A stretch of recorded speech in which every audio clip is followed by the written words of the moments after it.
প্রথমবার শ্বশুরবাড়ি আসতে না আসতেই শাশুড়িমার কড়া হুকুম, বৌমা বৌমা। আমি ঠোঁট কাঁপাতে কাঁপাতে ধীরে ধীরে বলে উঠলাম, বলুন শাশুড়িমা। শাশুড়িমা বলে উঠলেন, সারা জীবন তো নিজেই রান্না করে খেলাম, আজকে তোমার হাতে রান্না করে দেখাও দেখি, সেটা আবার 50 তেলে।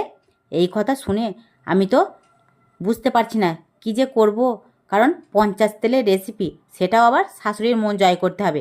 এত ভাবনা চিন্তা না করে সোজা চলে এলাম রান্নাঘরে। রান্নাঘরে এসে কিছু নিয়ে নিয়েছি পেঁয়াজের টুকরো, টমেটোর টুকরো, কাঁচামরিচ, আর নিয়েছি পোস্ত আর কয়েকটি আদার টুকরো দিয়ে একটা পেস্ট তৈরি করে নিলাম। এর মধ্যে দিয়ে দিয়েছি হলুদ গুঁড়ো, ধনিয়া গুঁড়ো, জিরা গুঁড়ো আর কয়েকটি ধনিয়া পাতার টুকরো। সামান্য পরিমাণে লবণ দিয়ে ঘেঁটাঘুটি ঘেঁটাঘুটি করে এটাকে আমি ভালো করে মাখিয়ে নিয়ে রেখে দিয়েছি। দেখলাম কয়েকটি কাঁকরোল আর একটি ডিম পড়ে আছে, সেটা দিয়ে ফটাফট আমি তৈরি করে নিলাম একটি রেসিপি।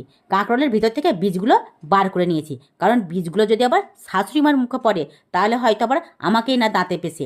এই কারণে এর ভিতরে দিয়ে দিয়েছি এই পুরটা ভরে একটি ডিম ছিল, সেটা আমি ভালো করে ভেঙে নিয়েছি আর এর ভিতর থেকে পুরো বার করে নিয়েছি। বার করে এর মধ্যে দিয়ে দিয়েছি গোলমরিচের গুঁড়ো আর সামান্য লবণ দিয়ে ভালো করে ফাটিয়ে নিয়ে সোজা চলে এলাম গ্যাস ওভেনের কাছে।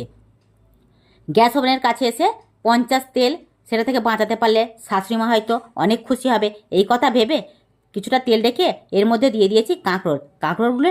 যখনই ভাজা হয়ে গেছে তখনই আমি এর মধ্যে দিয়ে দিয়েছি ডিম, যেটাকে ফাটিয়ে রেখেছিলাম। তারপরে উল্টে পাল্টে ভেজে নিয়ে দিয়ে দিলাম শাশুড়িমাকে দিতে মুখে দিয়ে দেখি শাশুড়িমা বেজায় খুশি, বলে উঠলেন, বৌমা বৌমা, রেসিপিটা কিন্তু চমৎকার হয়েছে, তোমাকে এর জন্য কিছু সারপ্রাইজ দিতে চাই। আমি তো ভীষণ খুশি আর বললাম, শাশুড়িমা কি সারপ্রাইজ দিতে চান? শাশুড়িমা বলে উঠলেন, আজ থেকে কিন্তু রান্নার দায়িত্ব তোমাকেই নিতে হবে। একথা শুনে আমি হাসবো না দুঃখ করব কিছুই বুঝতে পারছিলাম না।